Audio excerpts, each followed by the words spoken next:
Some hotel doors never truly close. You can check in, you can disappear, and sometimes what happens inside stays locked behind silent sealed hallways and camera footage that shouldn't exist or vanishes entirely. Tonight, we enter 3 real hotel cases that blur the line between crime mystery and something no one wants to name. One has a video that terrified the internet. Another hosted 2 serial killers without ever meaning to. And the last blood in the room. No weapon. No answer. This is Roadside Tales, and these are 3 hotel stories you won't forget. 1. The Elisa Lam case. Cecil Hotel, Los Angeles, 2013. The Cecil Hotel has a reputation. Built in 1924 in downtown L.A., it started as a luxury spot but quickly decayed into a haven for the forgotten addicts, transients, and allegedly evil. Before 2013, it was already infamous. Serial killers Richard Ramirez and Jack Unterweger had both stayed there. Multiple suicides had been reported. People whispered about something dark in the walls. But no story brought it into the global spotlight like Elisa Lam. Elisa was a 21-year-old student from Canada traveling solo along the West Coast. In January 2013, she checked into the Cecil Hotel. She never checked out. Days later, after she was reported missing, hotel guests began complaining about low water pressure. Some said the water tasted strange. That led maintenance workers to the rooftop water tanks, and what they found would spark a worldwide obsession.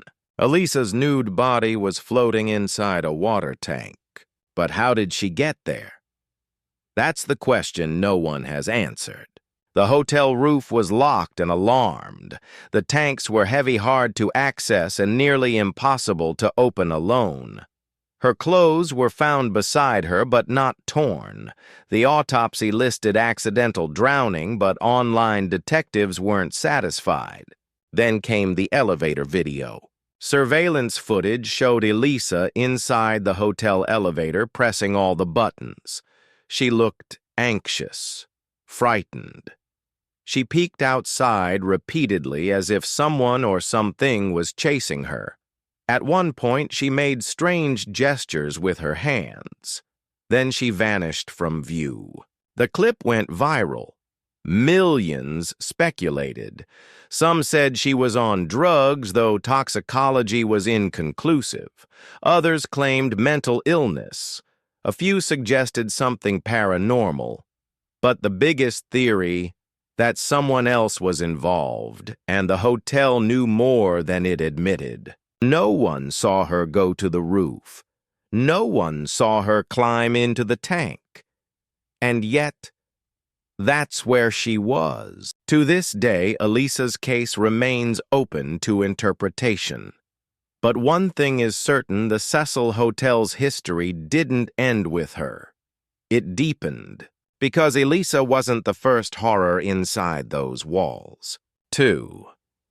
The Jack Unterweger Murders. Cecil Hotel, Los Angeles, 1991. Long before Elisa, the Cecil welcomed another kind of guest.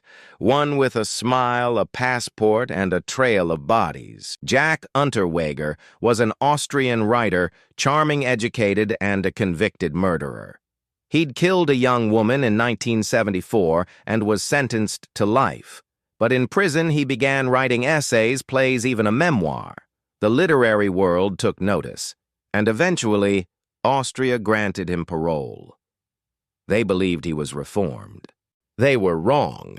In 1991, Jack flew to Los Angeles as a journalist. His assignment to write about crime in America, especially sex work and policing. He checked into the Cecil Hotel. That same month, 3 women were murdered. All were sex workers. All were strangled with their own bras. Their bodies were dumped in similar locations.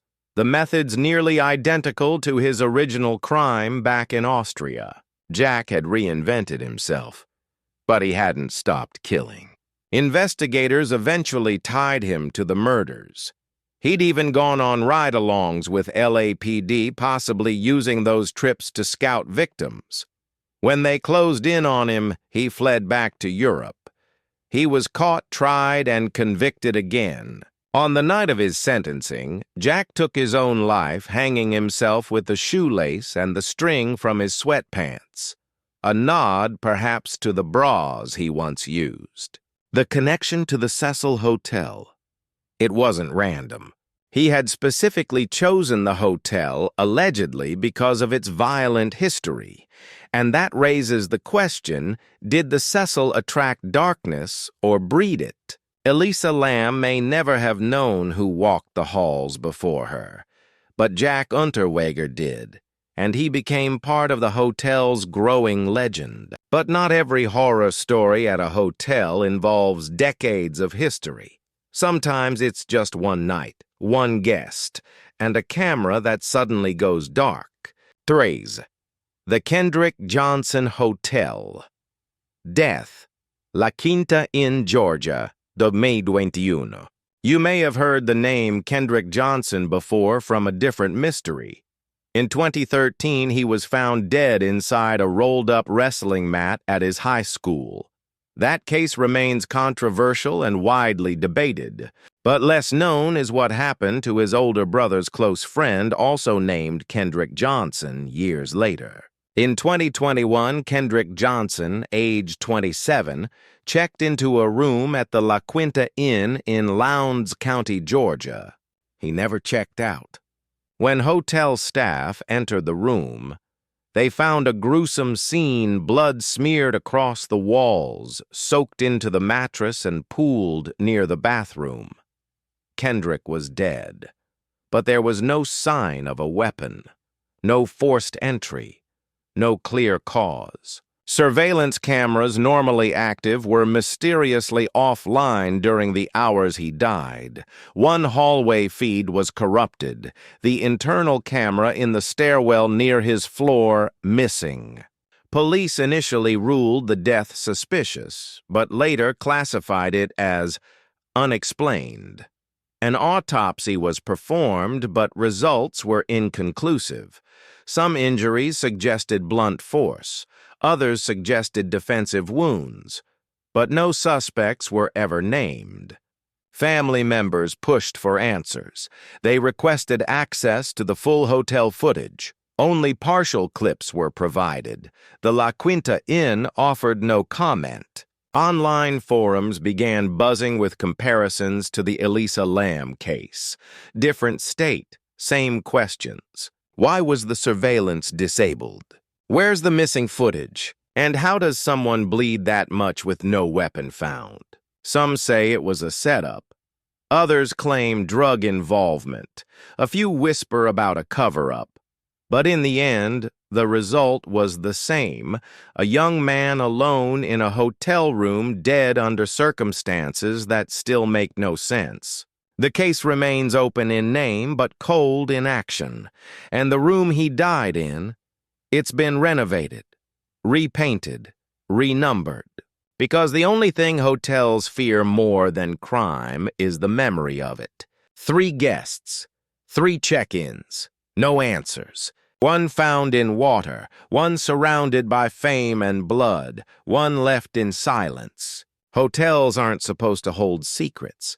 They're supposed to offer rest, but some rooms are never truly cleaned. Thank you for watching Roadside Tales. If you made it to the end, you now know 3 stories that never made it out of the lobby. Subscribe for more stories America can't explain, and until next time, stay curious and stay safe.